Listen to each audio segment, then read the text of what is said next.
Okay, what we're going to do is we're going to cut a beam to length. I've measured this twice to the length of 14 feet 7 inches. You can see a line. And when you put your line on, what you want to do is you always want to cut to the outside of your line, and that line is your measurement for the exact length you're going to cut. The other thing too, when you grab your saw, my preferred saw is Makita 10 1/4, is the table has a lot more carrying on this side than this side. So when you cut on the piece that's going to fall off or it's going to come off, you want to have your table, the large portion of the table, on this side of the cut. That's a basic that you want to get to.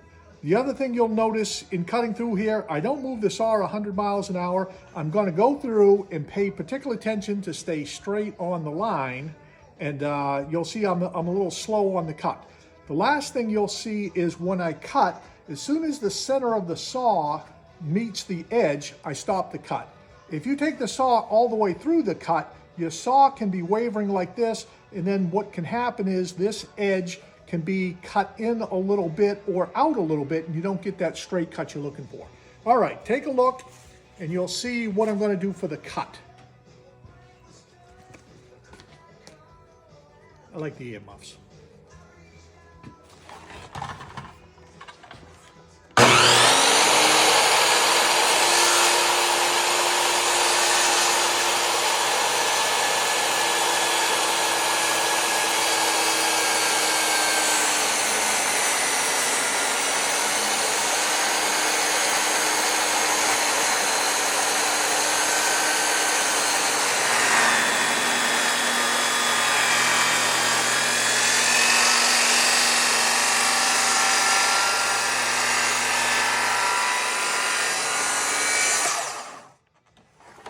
All right, the first cut's done.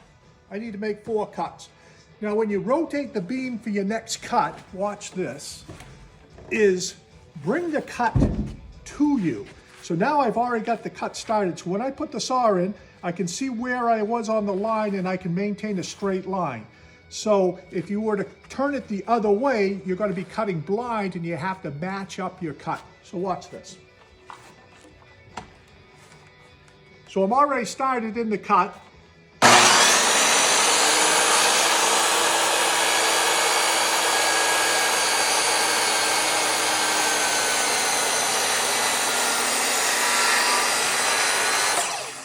And I finish up just beyond the center point of the blade. That's all you need to do. That's the length of the blade. Back the saw out. I'm going to rotate it again.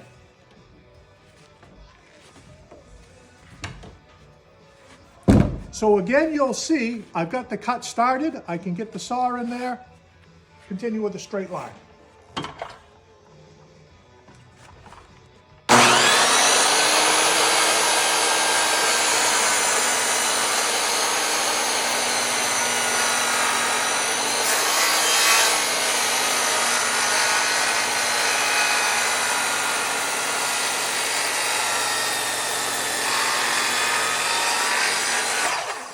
Stop the cut at the halfway point, take out the saw, one more turn. Now you gotta be careful because you don't have a lot of meat holding this together for the last cut. So if you wrestle this end, you could break it off. So we'll move it around a little bit and I'm gonna grab it in a different spot.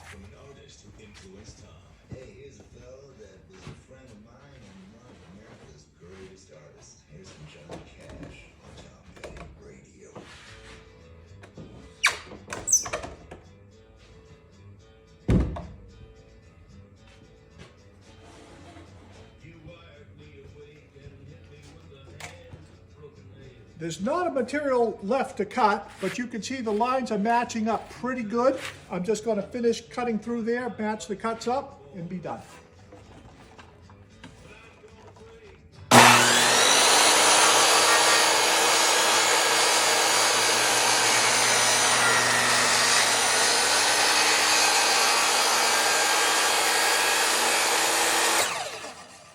On this cut, there was only a little bit of material so I could stop the saw early. Again, if you take the saw to the end, you can wiggle it like this and you don't get a straight cut. So that's done. How come it doesn't fall off? 3.5 inches. So even in the automated shop, trusty little handsaw,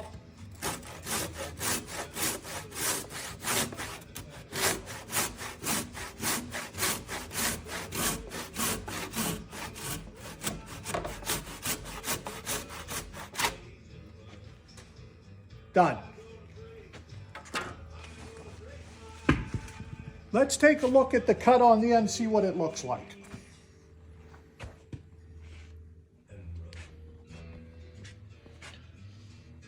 Not too bad, little bit of sanding, and I've got pretty much a perfect cut. Let's check it out with a square.